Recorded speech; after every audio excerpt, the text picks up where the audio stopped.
hello सांग मैंने आज वर्षा हो आम एपटे जोरे मामू घर पलि आसी घर आज वर्षा पाखे इपि खाया इच्छा तो इपि जा इपि बनईदेवा ए देखो इपि प्रथम पियाजटा काटिदवा पियाज को चुन चुन कर काटे मुझे बनैबी बास एमती नॉर्मली बनैबी सूप वाला इपि बनैबी तो तापरे कढ़ई बसईदवा गैस रे तेल पकेबा सोरिष तेल टिके गरम है तादेह पियाज पकईदवा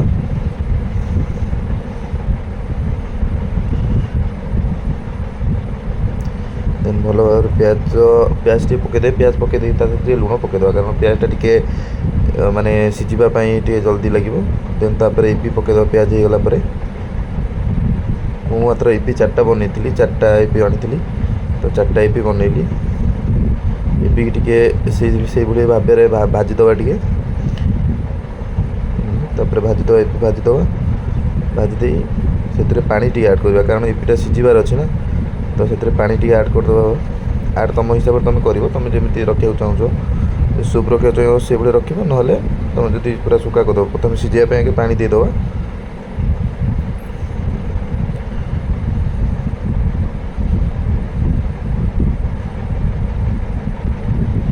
मोर सिझापी ये पानी हो बस पानी दे सारापर हल्का गोल पुणी ढाँकीदवा कारण ताको सिझा टाइम दवा ना तो ये ढाँकीदवा ढाँकी सारापर देखूँ आमर मसला ऐड करदे यही भाई पानी थिला बेले मसला ऐड कले आमर इपिरे लगे सब माने मसला पूरा टेस्टी आसो मसला पकईदे 4टा इपिरे तो इपिरे देइथिबो तार मसला देइथिबो 4टा इपिरे 4टा मसला देइथिबो 4टा मसला पकईदे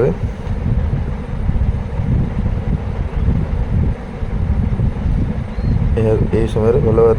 मसला पकईकि भल भाव गोलैदवा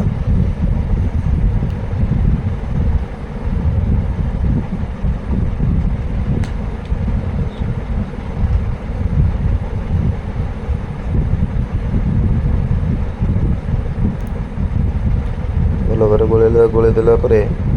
आम आपण हिसाब से पानी रखिपारे जदि आप पूरा सुखा करा चाहते सॉस पकई ऐड करेंगे आप सॉस भी ऐड करेंगे किसी असुविधा नहीं तो मु सॉस फॉस खाइबिन तो से ऐड करनी कि एबे मोर इपि पूरा ऑलमोस्ट बनी आसला